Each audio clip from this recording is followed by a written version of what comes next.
प्रभु यीशु मसीह के महान और सामर्थी नाम से आज के नए दिन के लिए मैं परमेश्वर का धन्यवाद देता हूँ। उसकी भलाई हमारे जीवन में लगातार होने पाए।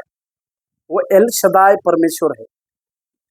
नीति वचन उसके दूसरे अध्याय और 7वें वचन की ओर हम अपने ध्यान को आकर्षित करेंगे।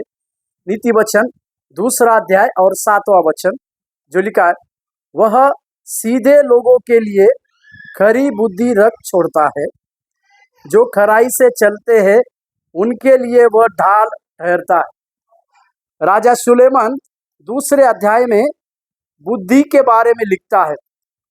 जो बुद्धि को प्राप्त करते हैं उनके लिए किस प्रकार से लाभ होता है, इसके बारे में राजा सुलेमान लिखते हैं। मतलब जिनके पास बुद्धि रहती है, उस बुद्धि रहने के द्वारा परमेश्वर उनके लिए किस प्रकार के लाभ की बातों को उपलब्ध कराता है, इसके लिए वो लिखता है। सबसे पहली बात, जो लोग भोले होते हैं, भोले लोगों को परमेश्वर अपनी बुद्धि से भरता है। मेरे प्यारो, अहंकारी लोगों से या घमंडी लोगों को परमेश्वर दूर रखता है, इसके बारे में हम जानते हैं। पर जो भोले लोग होते हैं उनके लिए परमेश्वर अपनी बुद्धि की बातों को, अपने ज्ञान की बातों को रख छोड़ता है बोलकर यहाँ पर लिखते हैं।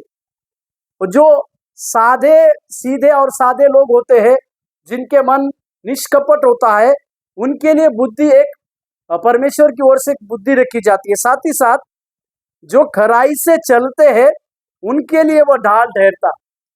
जो सीधे लोग हैं उनके लिए परमेश्वर बुद्धि रखता है, और जो अपने जीवन में खराई से चलते हैं, जो अपने जीवन काल में सच्चाई से चलते हैं, धार्मिकता के साथ चलते हैं, ऐसे लोगों के लिए बुद्धि जो है एक ढाल ठहरती है।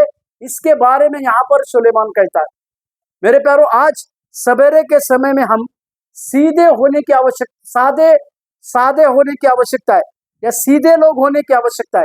जब हम सीधे सादे लोग बनेंगे तो परमेश्वर ऐसे लोगों के लिए अपनी बुद्धि को रख छोड़ता है, जिस बुद्धि को प्राप्त करने के लिए हमें कई एक प्रकार की प्रयास करने की आवश्यकता नहीं, तो बस हमें परमेश्वर के लिए सादे बनने की आवश्यकता है, जिसके द्वारा परमेश्वर बुद्धि रखता है।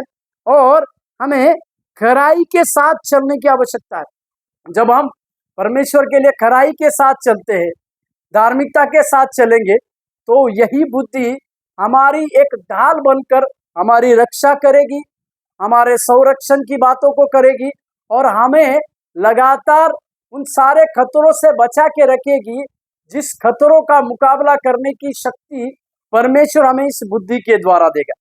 इसी के लिए आज के सवेरे के समय में हम सीधे लोग बनने पाए और खराई के साथ भी चलने वाले बनने पाए, ताकि परमेश्वर इन दोनों चीजों के द्वारा हमारे जीवन में बड़े आशीष और अनुग्रह की बातें दे।